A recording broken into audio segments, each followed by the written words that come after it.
7. Rough consensus and maximal interestingness. Software possesses an extremely strange property. It is possible to create high-value software products with effectively zero capital outlay. As Mozilla engineer Sam Penrose put it, software programming is labor that creates capital. This characteristic makes software radically different from engineering materials like steel and much closer to artistic media such as paint. As a consequence, engineer and engineering are somewhat inappropriate terms. It is something of a stretch to even think of software as a kind of engineering material. Though all computing requires a physical substance, the trillions of tiny electrical charges within computer circuits, the physical embodiment of a running program, barely seems like matter. The closest relative to this strange new medium is paper, but even paper is not as cheap or evanescent.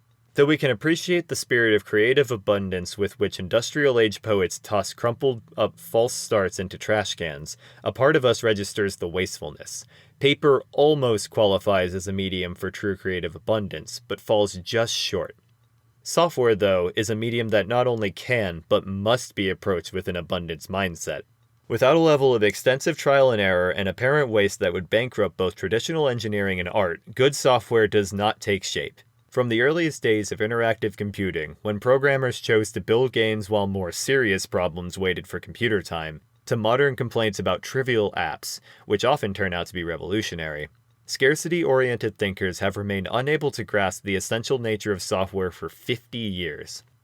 The difference has a simple cause. Unsullied purist visions have value beyond anxiety alleviation and planning. They are also a critical authoritarian market and signaling tool, like formal dinners featuring expensive china, for attracting and concentrating scarce resources in fields such as architecture.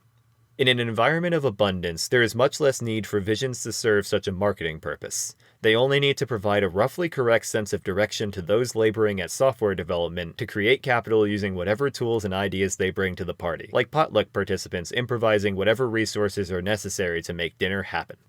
Translated to technical terms, the dinnerware analogy is at the heart of software engineering. Purist visions tend to arise when authoritarian architects attempt to concentrate and use scarce resources optimally, in ways they often sincerely believe is best for all. By contrast, tinkering is focused on steady progress rather than optimal end states that realize a totaling vision. It is usually driven by individual interests and not obsessively concerned with grand and paternalistic best-for-all objectives. The result is that purist visions seem to be conforming and aesthetically appealing on the outside, while pragmatic hacking looks messy and unfocused. At the same time, purist visions are much less open to new possibilities and bricolage, while pragmatic hacking is highly open to both. Within the world of computing, the importance of abundance-oriented approaches was already recognized by the 1960s. With Moore's Law kicking in, pioneering computer scientist Alan Kay codified the idea of abundance orienting with the observation that programmers ought to waste transistors in order to truly unleash the power of computing. But even for young engineers starting out today, used to routinely renting cloudy container loads of computers by the minute, the principle remains difficult to follow. Devoting skills and resources to playful tinkering still seems wrong when there are obvious and serious problems desperately waiting for skilled attention.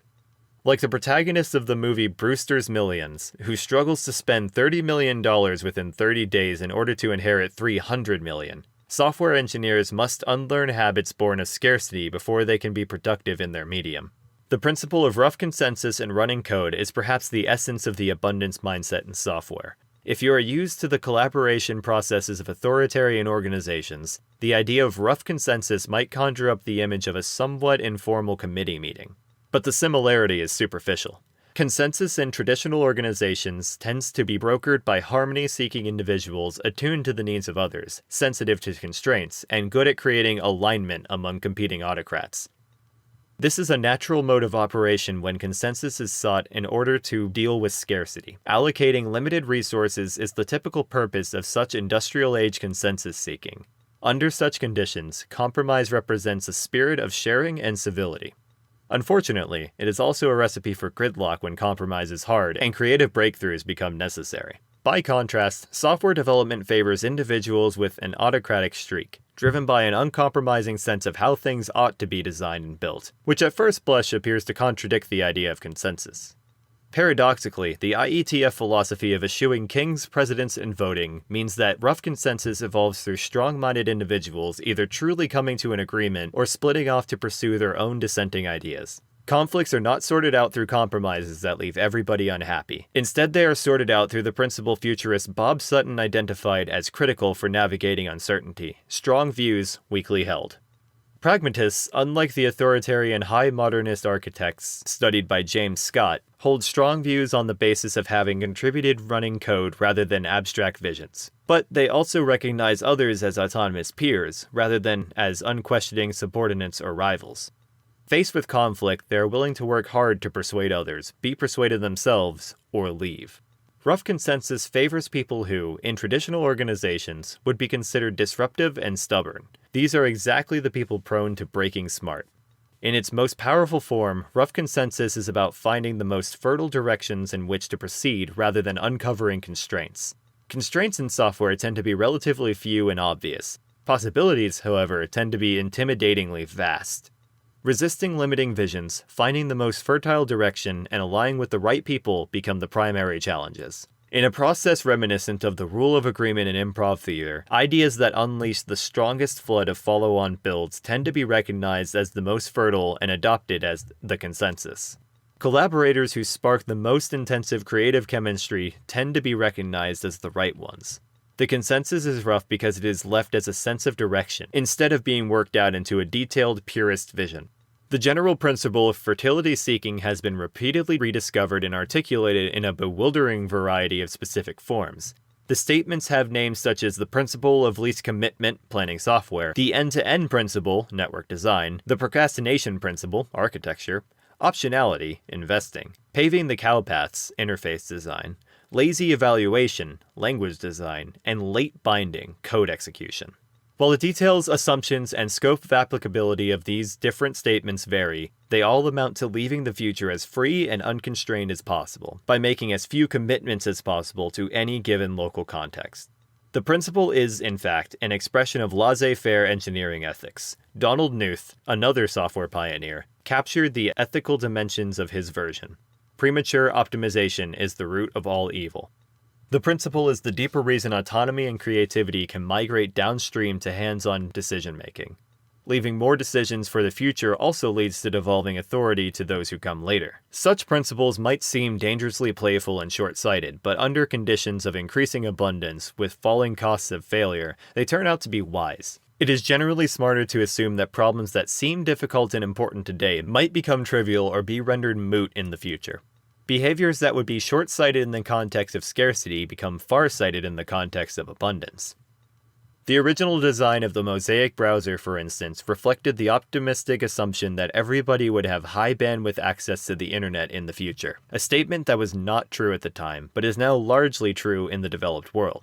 Today, many financial technology entrepreneurs are building products based on the assumption that cryptocurrencies will be widely adopted and accepted. Underlying all such optimism about technology is an optimism about humans, a belief that those who come after us will be better informed and have more capabilities, and therefore able to make more creative decisions. The consequences of this optimistic approach are radical. Traditional processes of consensus seeking drive towards clarity and long-term visions, but are usually fuzzy in immediate steps. By contrast, rough consensus in software deliberately seeks ambiguity in long-term outcomes and extreme clarity in immediate next steps. It is a heuristic that helps correct the cognitive bias behind Amara's law. Clarity in next steps counteracts the tendency to overestimate what is possible in the short term, while comfort with ambiguity in visions counteracts the tendency to underestimate what is possible in the long term. At an ethical level, rough consensus is deeply anti-authoritarian, since it avoids constraining the freedoms of future stakeholders simply to allay present anxieties. The rejection of voting in the IETF model is a rejection of a false sense of egalitarianism, rather than a rejection of democratic principles. In other words, true north in software is often a direction that combines ambiguity and evidence of fertility in the most alluring way, the direction of maximal interestingness.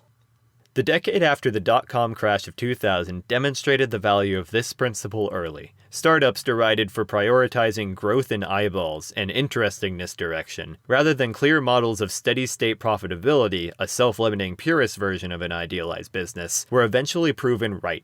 iconic eyeball-based businesses such as Google and Facebook turned out to be highly profitable. Businesses which prematurely optimized their business models in response to revenue anxieties limited their own potential and choked off their own growth. The great practical advantage of this heuristic is that the direction of maximal interestingness can be rapidly updated to reflect new information by evolving the rough consensus. The term pivot, introduced by Eric Ries as part of the Lean Startup Framework, has recently gained popularity for such reorientation. A pivot allows the direction of development to change rapidly, without a detailed long-term plan. It is enough to figure out experimental next steps. This ability to reorient and adopt new mental models quickly, what military strategists call fast transient, is at the heart of agility. The response to new information is exactly the reverse of authoritarian development models. Because such models are based on detailed, purist visions that grow more complexly over time, it becomes increasingly harder to incorporate new data. As a result, the typical response to this new information is to label it as an irrelevant distraction, reaffirm commitment to the original vision, and keep going. This is the runaway train wreck scenario. On the other hand, if the new information helps ideological opposition cohere within a democratic process, a competing purist vision can emerge. This leads to a stalled train scenario. The reason rough consensus avoid both these outcomes is that it is much easier to agree roughly with an interesting direction than to either update a complex, detailed vision or bring two or more conflicting complex visions into harmony. For this to work, an equally pragmatic implementation philosophy is necessary, one that is very different from the authoritarian high modernist way, or as it is known in software engineering, the waterfall model, named for the way high-level purist plans flow unidirectionally towards low-level implementation work. Not only does such a pragmatic implementation philosophy exist, it works so well that running code actually tends to outrun even the most uninhibited rough consensus process without turning into a train wreck. One illustration of this dynamic is that successful software tends to get both used and extended in ways that the original creators never anticipated, and are often pleasantly surprised by, and sometimes alarmed by. This is, of course, the well-known agile model. We will not get into the engineering details, but what matters are the consequences of using it. The biggest consequence is this. In the waterfall model, execution usually lags vision, leading to a deficit-driven process. By contrast, in working agile processes, running code races ahead, leaving visions to catch up, creating a surplus-driven process. Both kinds of gaps contain lurking unknowns, but of very different sorts. The surplus in the case of working agile processes is the source of many unpleasant surprises, serendipity. The deficit in the case of waterfall models is the source that William Boyd called zemblanity, unpleasant surprises. In software, waterfall processes fail in predictable ways, like classic Greek tragedies. Agile processes, on the other hand, can lead to a snowballing serendipity, getting luckier and luckier, and succeeding in unexpected ways. The reason is simple. Waterfall plans constrain the freedom of future participants, leading them to resent and rebel against the grand plan in predictable ways. By contrast, agile models empower future participants in a project, catalyzing creativity and unpredictable new value. The engineering term for the serendipitous, empowering gap between running code and governing vision has now made it into popular culture in the form of a much misunderstood idea, perpetual beta.